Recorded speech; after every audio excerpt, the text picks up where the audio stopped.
Me now with more Katrina Pearson, former Trump campaign national spokesperson, and Robert Wolf, former economic advisor to President Obama and Fox News contributor. Katrina, I'll start with you first. We had this big announcement, Thanksgiving Day, over 1,000 jobs were going to be saved at the Carrier plant in Indiana. And then in the Wednesday that followed, we heard from that union leader, Chuck Jones, say he pulled it off. The man deserves credit, he even said, for what he did for these Carrier folks, without a doubt. A week passes, Katrina, and he's saying he's lying his you-know-what off. What so drastically changed? Well, I think that's a question you should ask the union leader, but we do know if you criticize the president-elect, you get to go on TV all day, and that's exactly what's been happening over the last couple of days. But you know, there's really no breaking news with the simple fact the president-elect defended himself on Twitter after being publicly attacked, viciously, might I add. I can't even repeat exactly what he said because of the expletive that was involved in calling the president-elect a liar. But the fact is that the CEO of United Technologies, Greg Hayes, was with President-elect Trump and Vice President-elect Pence at the Carrier plant to make the announcement that over 1,000 jobs were saved. So, is it a discrepancy in the numbers, Robert? What happened here? Well, I think, first of all, Chuck's protecting the workers who did not get saved. But I have to give credit to President-elect Trump. He saved 700 jobs or 1,100 jobs. Whatever the number is, that's good for the country. And, you know, my hope is that once President-elect Trump's in office, he doesn't use Twitter as his bully pulpit. He'll be the most powerful person in the world. You have a problem with his use of Twitter?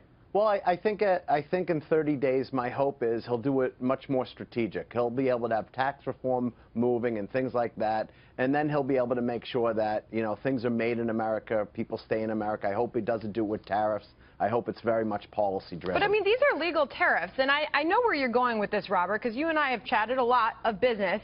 Yeah. And your argument here, well, you actually sound like you're pretty complimentary of what Trump has done here, is saying let's not go and threaten U.S. businesses. Let's provide a business-friendly environment in which these companies thrive, and naturally they keep those jobs here. Well, funny to hear that from a guy who supported Obama for 8 years, who many have urged him to do just that. Although, let's be clear, I am a capitalist at heart, and I think Obama did a great job in the economy. We could have a different debate on that. But we're talking about what President-elect Trump is going to do. And at the end of the day, we have to make sure that we have appropriate trade going back and forth. We can't have tariffs that are onerous going each way.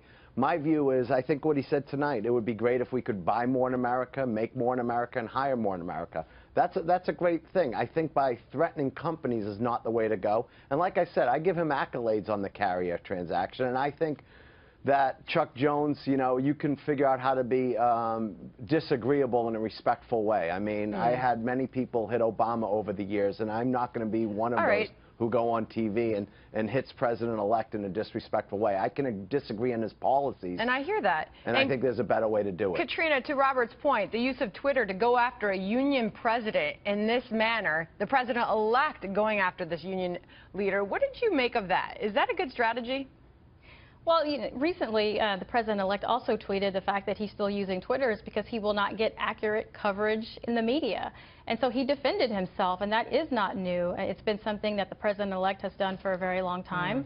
You know, this same individual was on TV just yesterday saying that he had no idea of the terms that were negotiated, didn't know if the exact numbers were discussed, and didn't have a clue if Mr. Trump even knew what he was talking about. So how could you go on television and call someone a liar when you don't even know the information that they had? And that is one of the criticisms. As the union leader, shouldn't he have known more of the specifics of this deal to react in one way only to change it a week later? Listen, outside of hitting President-elect Trump on family, he hit him on the two things that you don't want to be hit on.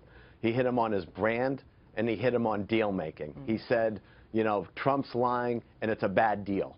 And so I'm not surprised that the president-elect took it back at him in a harsh way. But I think in 30 days, we should get off Twitter and use his bully pulpit in a more effective way. All right. But It's been pretty effective for him, Robert. I've got to leave it there. Katrina, Robert, thank you.